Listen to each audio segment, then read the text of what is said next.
Trustworthiness is not something that we tend to associate with real estate agents, and yet when we engage one to sell our home or when we negotiate with one to buy a property, whether we realise it or not, we are putting a huge amount of faith in them.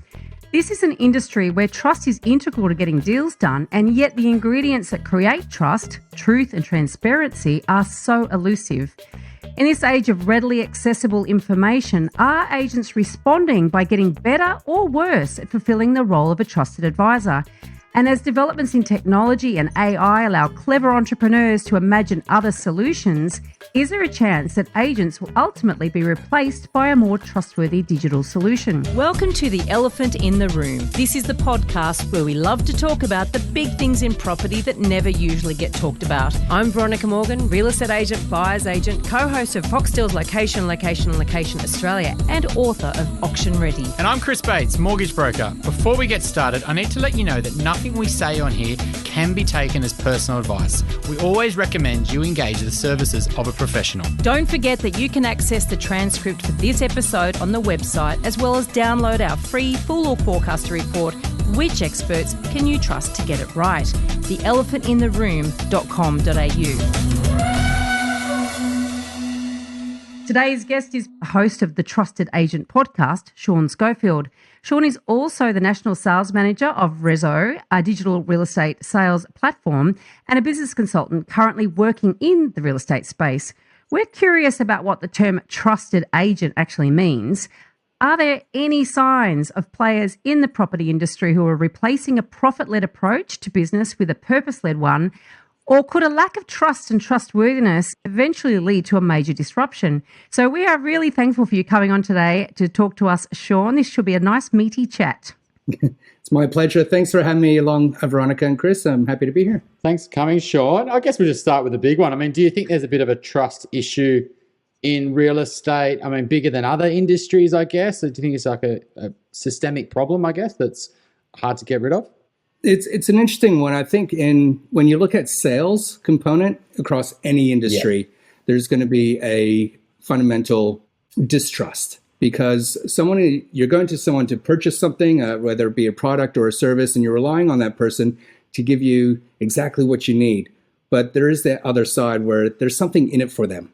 They're earning money off selling something to you. So because of that little divide, I think that's the little period of unknown as to how do I know what you're telling me is actually true?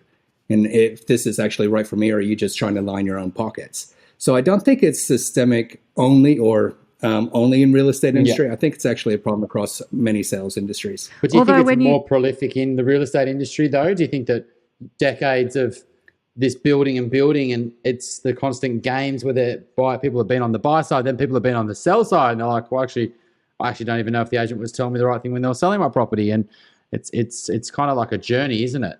It certainly is. And the real estate industry, I think they cop it. It doesn't matter what I think as such. I've been in the industry and working with real estate agents for about 7 years now. I've worked with some great trusted real estate brands, Harcourts, LJ Hookers, and worked with many principals and directors and across property management and sales agents. In my own experience, I haven't seen that lack of trust is well-deserved. But the public perception is that you can't trust real estate agents. And that's really what matters most. And that's why I started the Trusted Agent podcast, is because whether or not you as an agent think that, oh, well, that doesn't pertain to me. That has nothing to do with me. Surely I'm trusted. That doesn't even matter. It's about the public perception that you're going to be facing someone that right off the back foot may not trust you. And what can agents do about that to break down those barriers and build trust and earn the trust of both vendors and buyers? How do you determine who's a trusted agent? So if you're going to interview people on your podcast, for instance, do you not worry about that and sort of try to work it out while you're interviewing them, or do you have sort of a criteria you use beforehand? I actually, it was a very interesting question. There were some people that I thought, oh, I don't know if they're going to be on the top of my list. And that was probably not well-deserved. And I think it's because it could be the persona, or it didn't match what I was trying to go for with the look and feel, or their Instagram was showing something different from what I was really trying to get to. But I did go into the Trusted Agent podcast for two reasons. One, I wanted to really open up the conversation of how do we solve this public perception? What can agents do to get in the driver's seat? And two, I wanted to hear from both sides, or not just from real estate industry. I wanted to hear from people, experts in their field outside of the real estate industry, and what they thought agents can do as well. Because I don't think if you go too secular, you only come up with one version of the truth.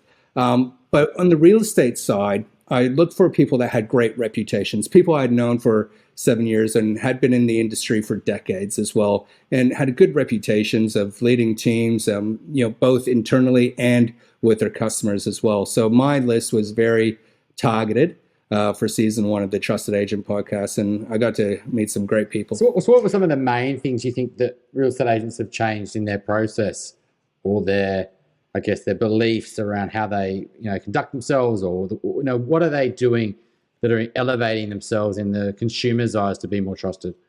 I think a lot of them are stripping the layers back of what it means to be a real estate agent. The flash and dash of cash and cars and big watches and promoting yourself and or sales at no cost and working the barbecue line at a local family, all that's kind of stripped away. I think they've become more human and therefore more approachable.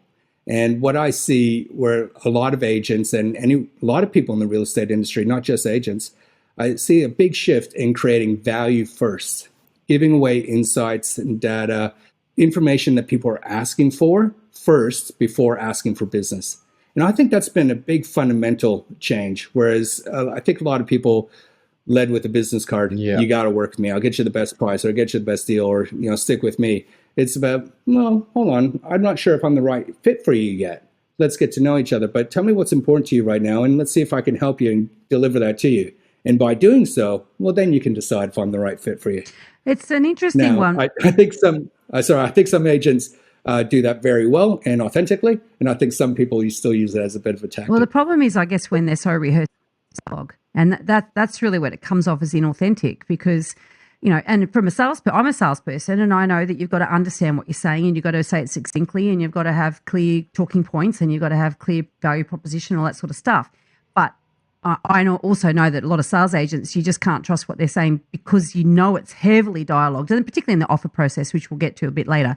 But I mean, to see what you said about leading with value, because in a way, it sounds to me that that's probably a response to the free availability of data and of information. And let's face it, everyone can find out now themselves what the house next door sold for, whereas before the agent had to tell you. So I guess that in itself is a change. It's like, how are they leading with value rather than just telling you what you want to know, which is what the neighbour's house sold for and what yours is worth. Are there differences and nuances with how they're actually, and I'm not saying they genuinely, because I truly don't believe the majority are doing this yet. I don't think there's a level of sophistication right through the industry, but I do know that there are individual players and individual agencies where this is front and centre. I interviewed John Cunningham some months back around this, and he's a classic example. So in what way, I guess, they're becoming more sophisticated in this leading with value? Yeah, you're right. There is so much information available on tap out there. I think that there's still a reliance that people looking to buy or sell properties, they want a professional. And that's pretty much insisted that every real estate agent has to elevate themselves to show that they are the leading professional in their marketplace. And I think John Cunningham is a wonderful example of who you've chosen as someone who's trusted. When I think John Cunningham, I don't think a real estate agent. I don't even think of John Cunningham as being, the head of Cunningham's. I see John Cunningham as being someone who's so embedded in his community, in his society, that he knows everyone and he knows the history, and his team do too.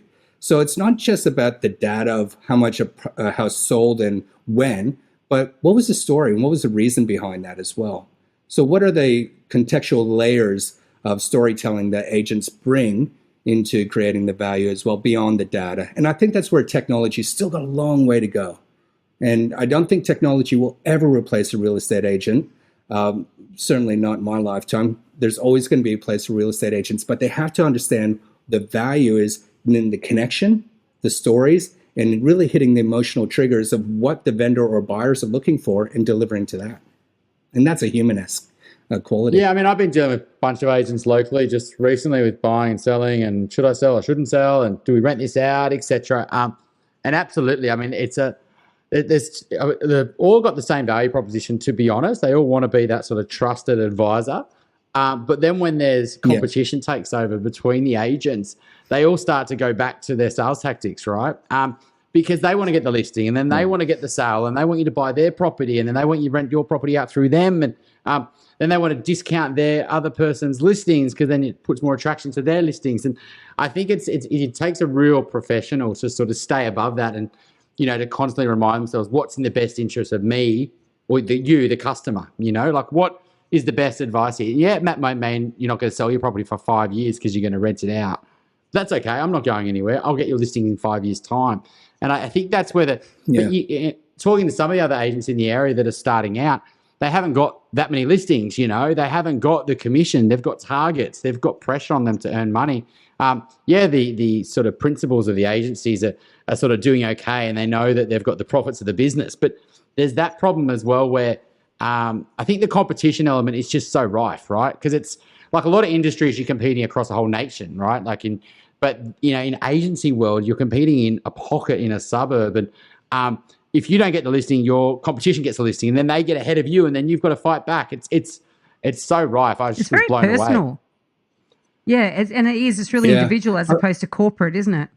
Yeah, and you know what? But does it have to be? Listening to you speak then, Chris, I was just thinking about in every company, a brand recognized company, whether it be Coke, Cadbury, or McDonald's or whatever, they know exactly who their target market is. They know what type of customers are attracted to them and the value and service that they deliver to that customer. It's very clear, and they never go off script. I was once earlier in the year, talking to a real estate agent who was trying to define or decide where to invest their most time. And I just asked a couple simple questions. I said, who has been the best vendor that you've had over the last year or two? And what were the reasons why? And she went through and told me the reasons. And I said, okay, now what came out of that was, they were in this particular profession. They were really low maintenance. They earned this much money. They were looking for this type of property. And they wanted this price. And they were very clear about what they wanted. I said, that's your ideal customer. Now, can you get testimonials? Because we tend to flock together. And that person went on to go get more leads of that like customer and is now setting herself on a part of a brand journey for herself, who she's going to be recognized for in this little private segment. And it's really interesting that not many agents are seeing themselves as a professional brand or setting themselves apart or above their competition. But if you think about some of the top agents in Australia and what they do, that's exactly what they do. They know they may not be for everyone, and that's okay. But they're very clear on who they are for and who they're not for, and what they're all about and what they're going to deliver.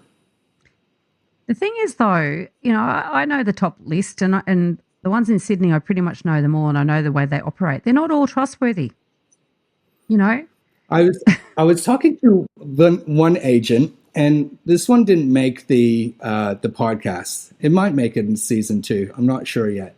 And it was an interesting one. This character was polarizing. Could certainly divide a room. But what I found was really unique about talking with this real estate agent is they were very clear about who they are, who they were for, and what they were going to deliver, and the tactics that they were going to use. Now, they didn't hide anything back from the vendors. Like, this is me, like it or love it, but I'm going to get you the best price by doing this. Now, you didn't particularly like this guy. He wasn't a warming nature. But did I trust him? Well, he was so brazen and blunt. Yeah, I kind of did in that element. Now, if I was a buyer on that side, I don't know if I would. But from a vendor's point of view, I felt he was pretty trustworthy. So I guess it depends. Are you trusted from everyone or just the people that you're working with in that relationship? It's an interesting one. Which is a very good point, actually, because, and it's what I'm at great pains to remind everybody, particularly Home Buyer Academy, which is the course for first home buyers, is the agent is working for the owner, the vendor. Their job is to get the best price. The job is to sell the house. And you've got to understand that their job is to help you only as so far as that they achieve what their responsibility is for the vendor. However, there is this concept of buyer beware, which varies in its degree of, I guess, risk for buyers in different states. Like Queensland, that they get the least amount of information, and New South Wales and Victoria get buyers get quite a high amount of information. But buyer beware does exist, i.e., that the responsibility lies with the buyer to actually cover off all their due diligence. And most, let's face it, don't have the faintest clue what they should be doing. So they are unmatched, at the end of the day. But there's this expectation that they should be able to trust the agent. Now, my jury's out on this. I'm a buyer's agent. I'm also a licensed real estate agent. I was a sales agent. I get it. I totally get the way the whole thing works. And I think that buyers do need to take responsibility for what they need to do, to make a good decision, make good decisions, I should say. However, you're spot on.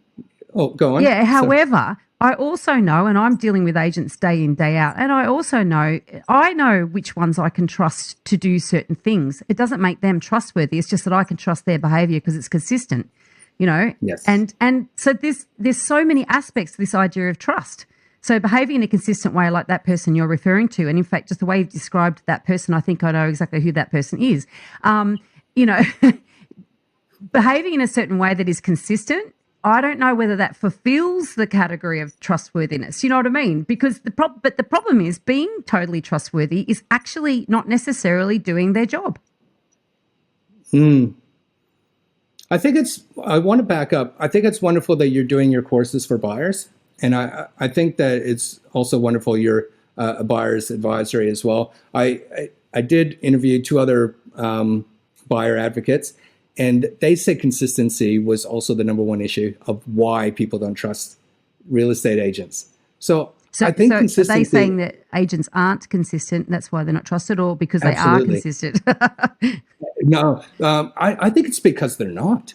They're not really consistent. If you have one agent that is consistently in this lane, and you're going, great, I know what to expect when working with that person, so I trust the process. All right. But if I'm a buyer and I'm looking around for my dream home, and I'm meeting 12 different agents on 12 different properties, and each one of them are inconsistent of each other because they're individuals, that's where it comes down to, and I know you love getting into the psyche of buying as well, who am I actually relating to? Chances are they're picking the one that relates most to them. The one that's most like me is the agent that I'm probably going to choose, not the one that gives me all the best information or bends over backwards. When you're buying, it's usually, you don't have the... When buying. Yeah, when you're selling, that's fine because you can choose the agent that's most like you. And this is a good point too. There are agents that are inconsistent within their own behaviour. There's agents that are very consistent within their own behaviour, but then you've got 10 agents and they will all have slight differences. And that then, from a consumer's point of view, they don't know who's inconsistent, who's not consistent. They actually don't know how to operate because they don't understand that. There's not one way of functioning, which I guess we'll get to your digital platform at some point because that uniforms sort of solves that in a way, doesn't it? But I think it's great that there's buyers advocates because the onus is on the buyers to do their due diligence and to check everything out. But as you rightly said, many don't know what to do. And it's fascinating how many buyers out there will give more thought about what toppings to put on their pizza or what car to purchase or a set of golf clubs. Will give that more thought and research and then buying their biggest asset of the rest of their life. They don't know what they don't know. And it is complex, and you are walking a bit of it in the dark as a buyer, and you're only trusting the information that's being given to you because, well, what other choice do you have? You're holding on to all these lifelines. So for buyers, it is a little bit more trickier to know who. Unfortunately, though, you've got to step in, right? You can't just be sitting on the fence and be like, well, all agents are untrustworthy. I'm not even going to tell them anything about my situation. I'm just going to play it too cool for school. I'm not going to tell them if I'm pre-approved. They ask me any questions, I'm not going to answer those. I'm not going to get back to their calls. I'm always going to doubt everything they say because you'll just get burnt, right? You'll be put in the blacklist. The agents won't call you back. They know that you're a time waster. They won't even tell you if you like a property and you show you're interested. They'll just take someone else's offer. They'll do everything else to sabotage you because you're doing everything to sabotage them. And I think, unfortunately, you've got to get yourself, don't hate the game, I guess. Just understand the game. Understand that the agents are conflicted. The agents aren't there to look after your best interests. All the onus is on you as a buyer. But you've got to play it. You've got to go in. The agent's going to only look at wanting to, there is preference with offers. They are going to want to potentially sell it to the person that they might be able to sell it from in the future. They could potentially get a listing in the future. You might have another property that they could sell straight away. You could be a real local, member of the community that they actually like and referred people to them in the past. And so I guess it's just, I guess the buyers just got to get through it unscathed, really, and try not to get taken for a ride by agents. But the agents are going to have to use tactics, especially if a property ain't the best property. There's not much interest. You can't say it's not in the vendor's interest to potentially pretend that there's more interest in it than there isn't, to create a bit of urgency. Otherwise you're not going to get any offers. So, I'm pretty on the agent side here to a certain extent, besides being blatantly against the law and making up lies, etc. Because the issues buyers have is, they hate the game when they're playing it to buy. But when they sell, they want to use the agent to use all those tactics to get them the best price. And so we become hypocrites pretty quickly. And so I think it's a real longer term sort of play by the best agents who just say, look, I'm going to own this market. I'm just going to create as much trust in this market over the next 15 years or 20 years. And I'm just going to try to look after everyone's interests and not bend the truth too much where it's going to catch me out. And give away less information as much as possible that can't come back on me. And I think that's the fine line that, I think the best agents play is they have to sort of stay on both sides of the fence over years and years and years to create that trust. Of course. And that's in sales. What I love what you did there, Chris, is for any buyers listening, you gave away 4 to 5 key things that buyers could do to really make it easy for a real estate agent. And as you said, it's about playing the game. If you really want a property and you don't know what sort of agent that you're dealing with, put that aside. Here's what real estate agents need and want. They want to get more listings and sell them quickly. That's it. Okay. So by knowing that, you just brought up 5 great points that they could do. 1, be very clear about your intention. Don't play hard to get or play it cool. Just be upfront. And if it's not going to work, you're not wasting time and you're not wasting their time. 2, see if you can refer them to anyone else selling a house. 3, if they have a house for themselves that they need to sell, great. And then the referral, the network within the community. If you have a strong standing in the community of club work and say, look, I'm happy to pass them. Do you have any business cards? Be memorable to the agent and they might look after you and you've got to kill them with kindness. But I love those points. This is interesting though, because you've just latched on a whole bunch of things that a buyer can do to ingratiate themselves with an agent and hopefully get favourable treatment, which isn't necessarily the agent doing the right thing in terms of their vendor, but it's doing the right thing in terms of themselves. So here we get back to this trustworthiness thing. And it is true. You've got to sort of try and work out what it is that the other person wants and then deliver it to them, right? But therein lies the problem here, right? Everyone's trying to do they're trying to get what they want by delivering what somebody else wants. And that also works in a hot market. And what about a buyer's market? So, we're certainly I'd say we're into a buyer's market now. We've got clearance rates sitting in the low 50s in Sydney anyway. And across the country, there's certainly a lot more in favour of the buyer. However, still, we've got a problem trying to find quality stock, but that's beside the point for this argument. The thing is that there's not as many competitive offer scenarios. When you got a situation where 50% of auctions are passing in, or 45% of auctions are passing in or being withdrawn, then that's the point of where the gloves are off and the blindfolds are off, and everyone knows the truth of it. Now, this is, I guess, where it's good to introduce the idea of RESO, which is your platform, because this is like an offer platform, a multiple offers platform, isn't it? It's almost like an auction type platform. Now, I always wonder about this because everyone wants transparency when it's a hot market. And in fact, agents hate these competitive bidding scenarios as well because they're painful and they always come off looking bad. And if for every 10 bidders you've got, 8, 9 hate you. and one's happy, but they might not even be happy because then they felt like they paid too much. So, like it's pretty thankless. They get to list plenty of properties. They get to sell them quickly, but no one likes them. Then the market turns. The vendors need them more because, a good agent will guide well, but some of them still are useless. And the buyer doesn't need the agent at this point of time because the buyer then plays hard to get and becomes a real pain in the neck. And so how does a platform like RESO, which is really a transparent offer platform, do they just take themselves off that when it becomes a buyer's market and there's only one buyer per property? I mean, how does that transparency work? Does it work in good times and bad times, or is it something that they can turn off and on as suits them? Yeah, it does. In terms of RESO, it was initially designed to be a offer management system. And what we certainly saw the heyday when there was so much competition, in particular Southeast Queensland and Sydney markets going. And the agents did love it because we did have 80 offers on one property, within the week. It was ridiculous amounts. And an agent wouldn't otherwise be able to manage all that, no matter how big their notebook is or scraps of paper on the passenger seat. That really lets people down, because people get missed. So RESO was developed with that in mind to give everyone fair and equal opportunity to submit an offer on their dream home. And what our platform does is it invites all buyers to register on that particular property on the platform and submit their offers. And we ask, I'll just pause there, I'll back up in a second. Now, what that does is through the automations and the reporting and the agent remaining in the driver's seat and click of the button, they can control everything, the negotiations and the discussions, but it keeps everyone on the same page and taken along the journey of where the property's at.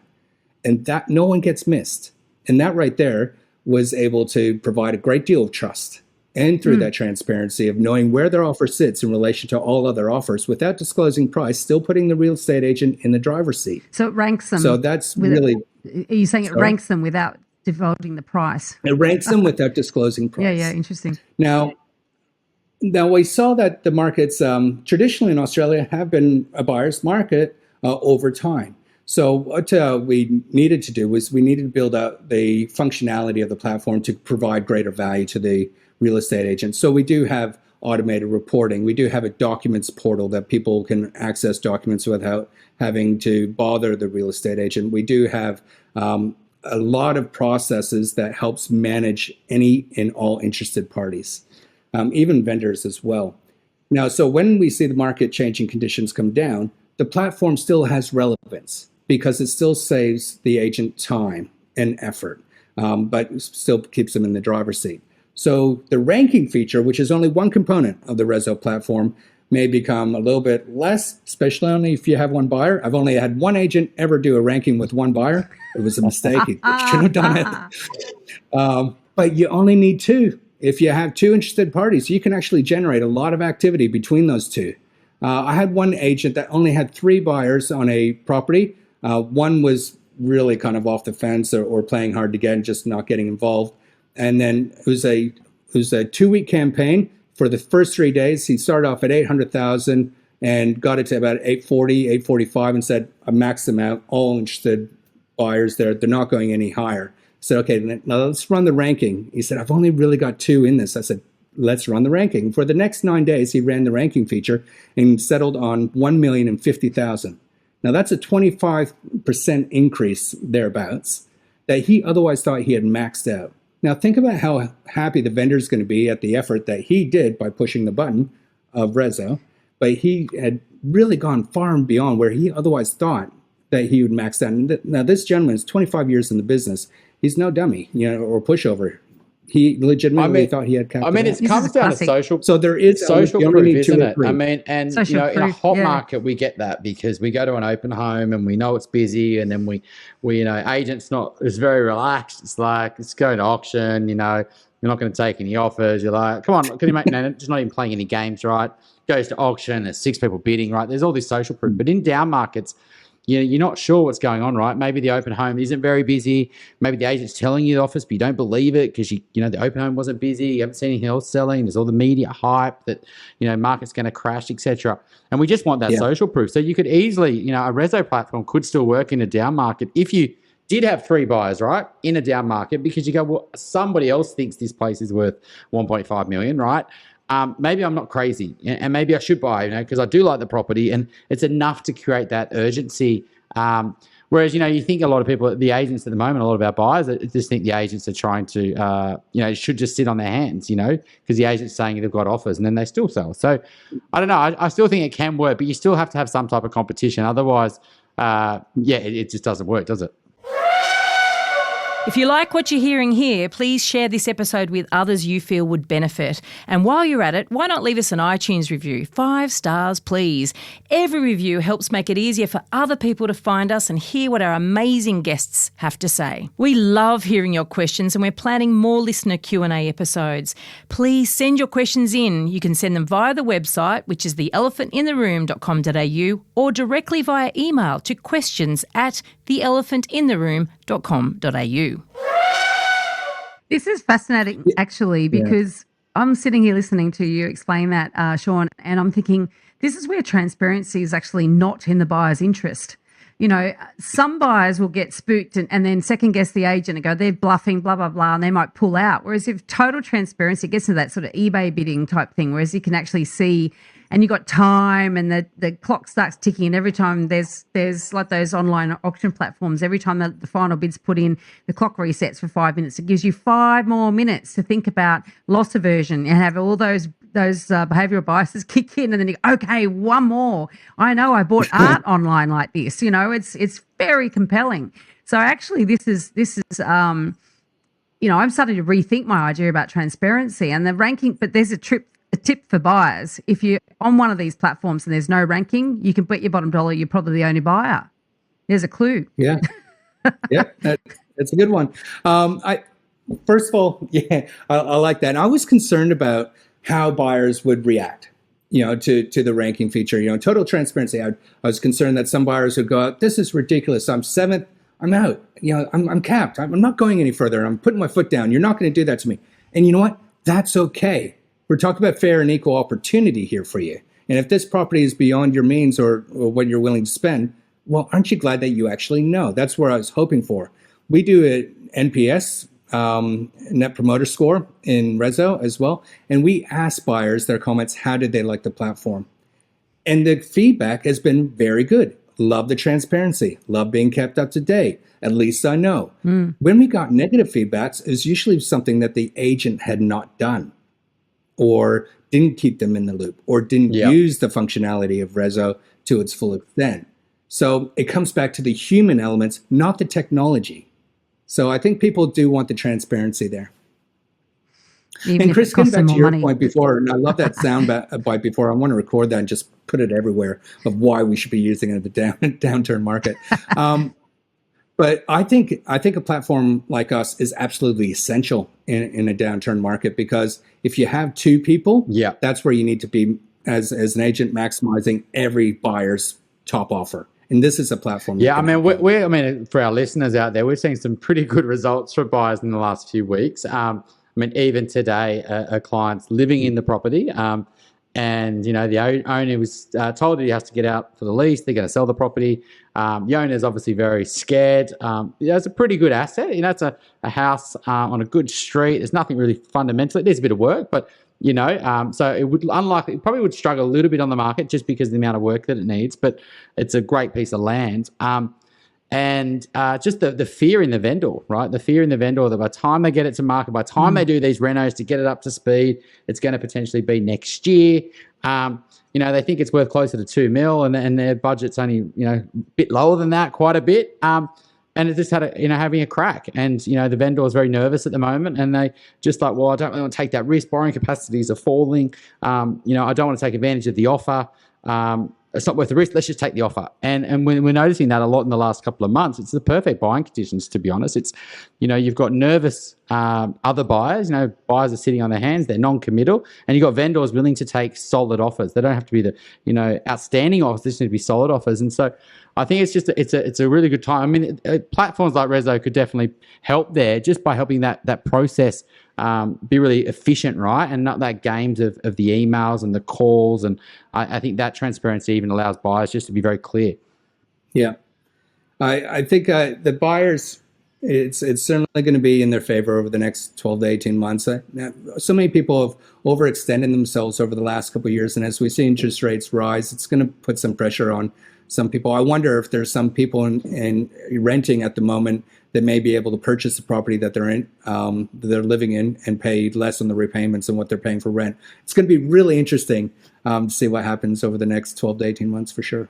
So what I've noticed since I've been back, and certainly even before I went, so I went away at the end of June for a month, and certainly I've been talking to my team, most open houses and across the board, from units right up to big expensive family homes, the open houses generally are quite busy. And that is something we've never seen before when clearance rates are so low. Normally what happens when clearance rates are low, it just shows that nobody's got any interest in property whatsoever. So I think there must be some latent demand and people, potentially sitting on their hands saying, look, I'm going to wait and see what happens, which normally when they wait and see what happens, they literally just go to ground. And not literally, because they're not really going to ground, but I hate it when people say that. But anyway, they go to ground. But this time they're retaining their interest in inspecting. Yeah. Are you seeing that too, Chris? Are you seeing that, Sean? It is a mixed bag. So there's absolutely people who are just, putting it on the back burner. They're freaked out about what's going to happen with rates, or they're freaked out what's going to happen to their situation and affordability, and they're worried about, things are quite tight. And so we do see a big chunk of pre-approvals that are gone inactive, I guess, and have basically cancelled their plans to buy because of the change in the marketplace. There is also the more people who are reading the negative news and they're willing to just wanting to sit it out. They're naturally that more inclined, so they're more a bit more big picture.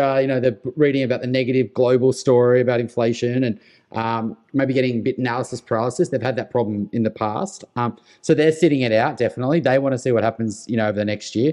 But I do think the opportunistic buyer, the one who's probably doing quite well at work and is probably getting their head around it, and you can see in these markets that they really want to be in, prices have already corrected, and I think they've corrected, 15, 20% in a lot of the premium markets.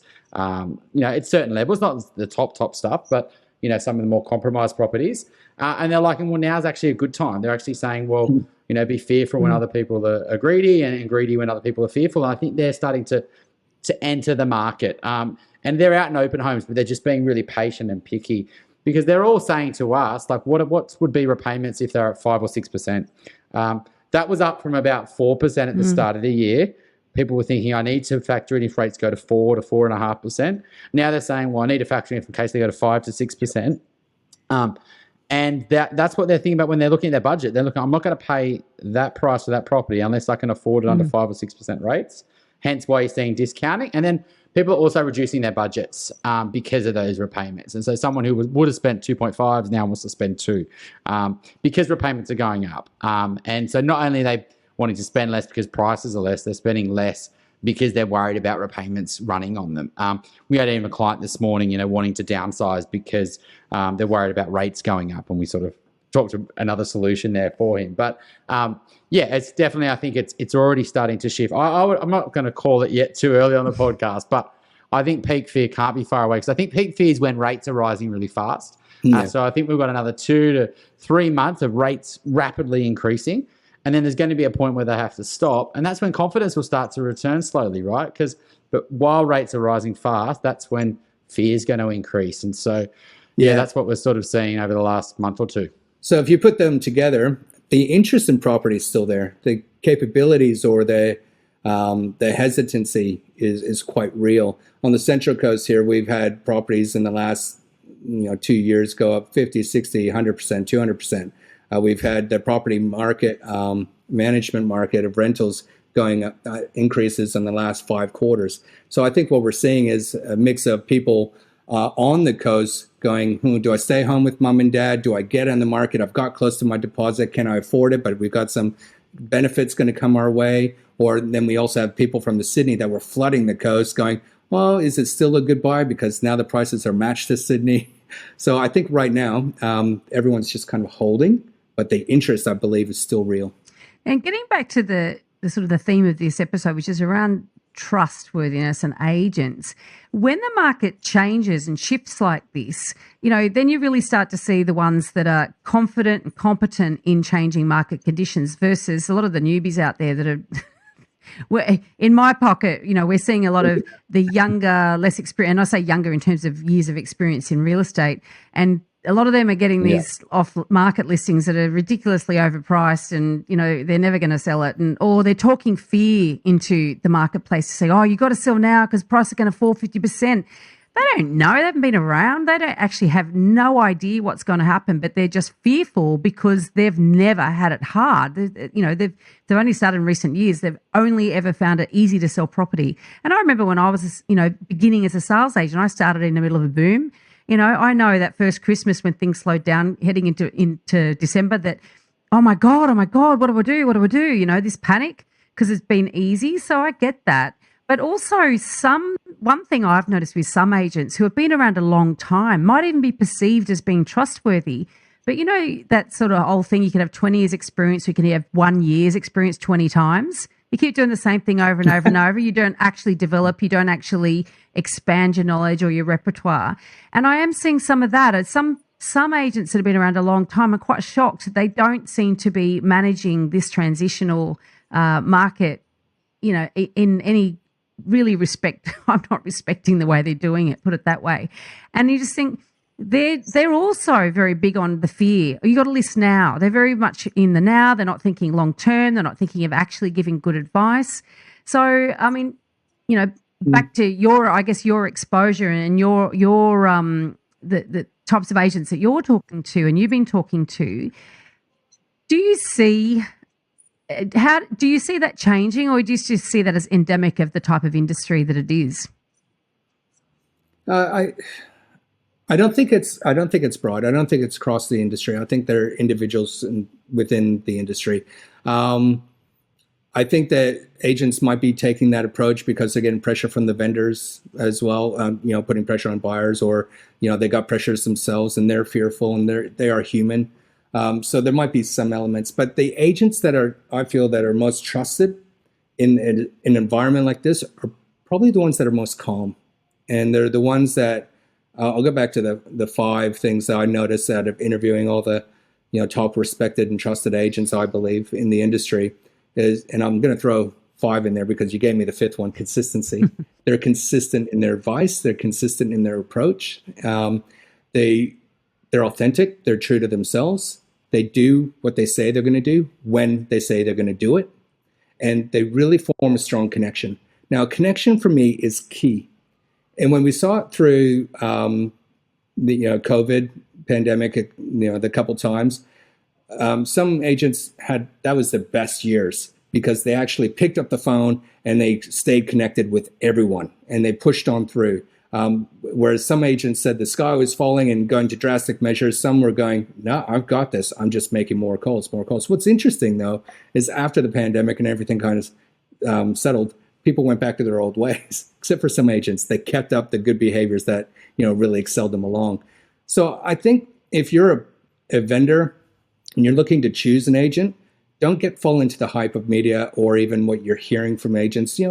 Look for the people that are calm and that have been consistent with the delivery of the service and the advice that they've been giving you, and look for those other elements. Are they following up with what they say they're going to do when they say they're going to do it, and do they actually seem like they care for you as well? I'll add one for you. If you look, I would say that, yeah. If you're looking at choosing an agent to sell your house at the moment, a really good sign is how many of their properties are actually selling, and this is all about how they're guiding their owner and how they're pricing the property in the outset, how they're actually from the appraisal process, and also how trusted they are by their vendor as the market moves, as the market adjusts, whether the vendor trusts them in their guidance and whether they're strong enough to give good guidance around pricing. Because if you get the pricing wrong in these sort of market conditions, you're not going to be selling. Or when you do ultimately sell, you're going to cost yourself a hell of a lot more money than you would have if you got the pricing right at the beginning. So those agents who can't manage those vendor expectations, or they buy the listing, or they're too pally, they're too connected. And so we have lots of different avatars for different types of agents in our office, and one of them is a defender.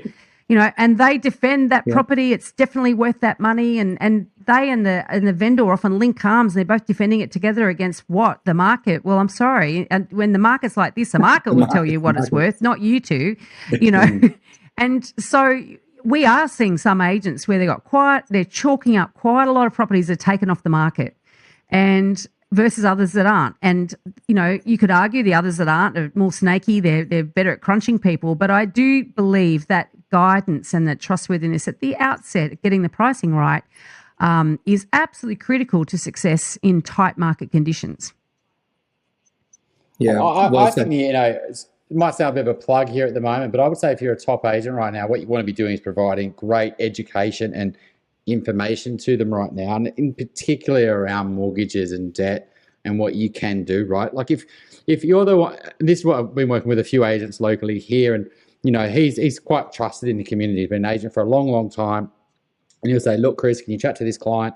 They're not sure whether they can do a downsize, or how they're going to do a deposit bond, or can they get refinance their loan to get cash out to do this, and how do they reduce their repayments? And because what you want to be doing is if this is a interest rate sort of increasing environment, so people are making their decisions based on what happens to their mortgages and what borrowing they can get.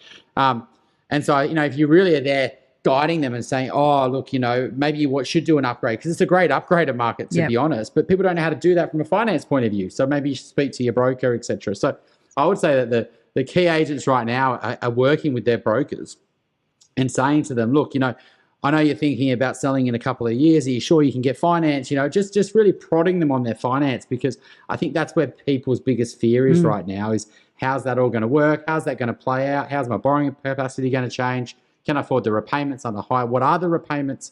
And so I think that's where I'd say that the agents are really excelling from my view. And that's where we started Sean, the podcast, right? Property living value. What's up? That's where we started the podcast. This episode first was giving value first as well, and I think that's an excellent example. So have you got a property Dumbo for us, Sean? Yeah, I do. I have a couple actually, but this one could have cost me big time, and I really feel for some people that are buying, in particular, off the plans or a new build, because prices, as we know, on the builds have gone up, 10, 20%. And that's forced a lot of developers to go back and ask the buyers to put more money up. And some people were really maxed out. So I was fortunate enough I bought 2 investment properties last year. And in the agreement, I struck out the clause, saying the price adjustments. I said, it's got to be set price, because I knew that I was maxed out.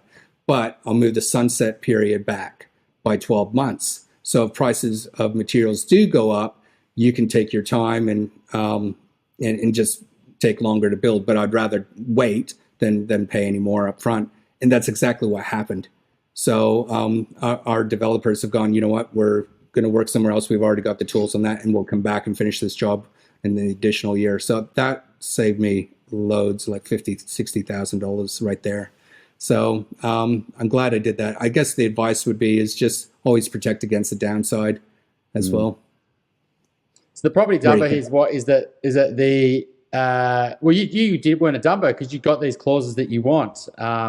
Is it the people who are off the plan who expected that they would get the builds done for certain prices? And I mean it definitely is happening, right? You've got people who have we've had clients in all different levels of builds, like builders going bankrupt mid-build. We've had builders walk off the job.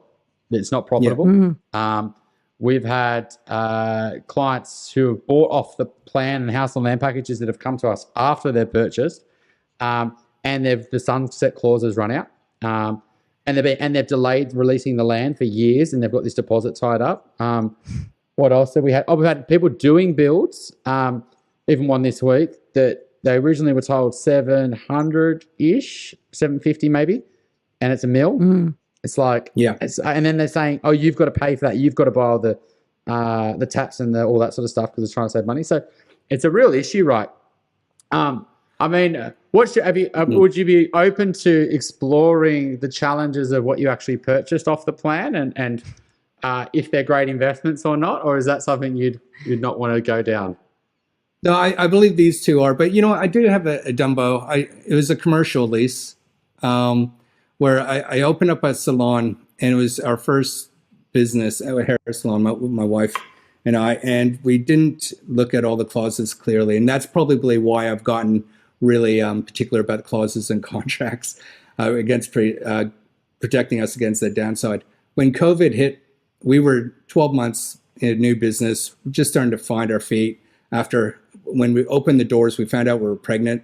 So my wife, she ended up being pregnant, and there's health complications, and we delivered a baby, and we're just finally getting her back in the salon, and COVID hit, and we had to shut down, all because of we didn't look closely at the clauses that were there for us to protect us, and they didn't have any commercial landlord protection at that time. It was too early in COVID.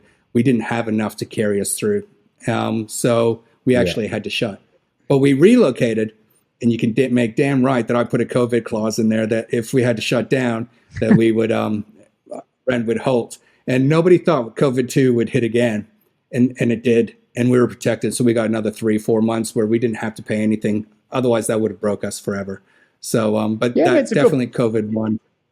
I mean, it's a good point, right? Whenever you're going through the contract, is to try to protect yourself. That's what the role of the conveyance and solicitors trying to do is look what's in your interests and take out things that are too much in the vendor's interests and try to always negotiate. They can always say no to whatever you ask for, right? But it's worth a shot and try to remove clauses that, sometimes that you won't have any luck, but it's worth a shot. I think the other thing around off the plan is we're seeing is borrowing capacities are really falling for clients, like dramatically, because every 1% increase in interest rates reduces borrowing capacities, 10%. And so we're talking rates potentially going to increase from, 0, let's call it, which is to maybe 3% at the RBA, right? Like this is worst case, let's say, or maybe around that. So it's a 30% reduction to borrowing capacities, which is massive. And so if you say that off the plan buyer a couple of years ago who bought and they're earning the same amount of money and they went pretty close to their max, they're going to have no chance of settling on this property because their borrowing capacities aren't going to keep up unless they've had pay increases and things like that. Plus, you're going to have valuation issues. I might be calling issues. you yet, Chris. Yeah, not saying just for you. It's what we're definitely going to see in the off-plan space. Plus, we're going to get valuation issues because of the fear in the marketplace. And finally, we're getting banks already changing LVRs around high density. Really? We had a client this morning where a pretty commercial bank, to be honest. I was in the bank's interest here. It was a bit frustrating for our client. They said they would do an 80% LVR on refinancing one of their properties, and then they came back after they looked at it and said, no, we're only going to do 70% on it because it's not a great asset, right? And so they're like, well, why would we want to do an 80% on a falling market on that? And so I think you're going to see LVR reductions. So the off-the-plan sector, it's already had a pretty bad run. It's not made much money in the boom. And finally, it was starting to get a bit of steam, and then it's been hit with all these forces around lending. And so, I think the building industry's got some pain ahead. Well, I still remember seeing all those articles in 2018, really, about all the settlement risks, all the high-rises, all the house and land packages that people couldn't actually borrow what they'd agreed to pay because their lending capacity changed, with the restrictions, the APRA restrictions combined with falling valuations. So that is a huge risk with buying off the plan, that we're not fans of it, just so you know, Sean. I'm not sure if you listen to some of our episodes where we do talk about buying off the plan. There's so many risks.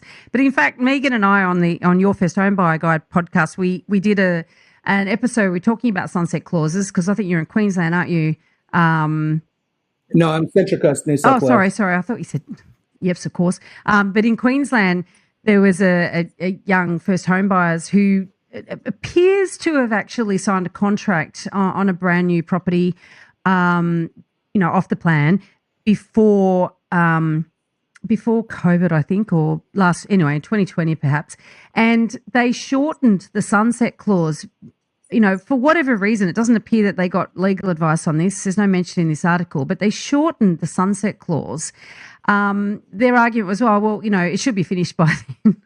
Not realising the sunset clause is there to protect them, talk about a Dumbo. Yeah. And of course, then the developer hasn't been able to complete for lots of reasonable reasons, like, floods and Weather. COVID Yep. and supply issues and et cetera, et cetera, et cetera. And basically the developer took advantage of the fact that the sunset clause had expired and rescinded the contract, sold to somebody else for more money. Really terrible story, but it's a situation where this young couple thought they knew, well, they must have thought they knew better and didn't realise that that was a clause there actually to protect them. So there's a Dumbo for you. All right. Well, listen, Sean, thank you so much for coming and chatting to us and for bearing your soul and being prepared to have us have a bit of a go at you about blowing off the plan. No problems at all. Awesome, Sean. Thanks That's for all chatting, good. mate. And thank you both very much for having me along. And I might still be calling you guys for some advice in the future. So thanks very Cheers, much Sean. for that. See you, mate. If you're looking to buy your dream home or an investment property in Sydney's inner west, eastern suburbs or North Shore, my team and I can help you buy without regrets. Reach out via my website, gooddeeds.com.au. If you're looking to buy your first home, thinking of upgrading into a new one, or purchasing an investment property anywhere in Australia, my team love to carefully guide you on this journey. And most importantly, get the finance right. Reach out via our website, wealthful.com.au. Thanks for joining us. We'd love to see you again. And remember, don't be a Dumbo.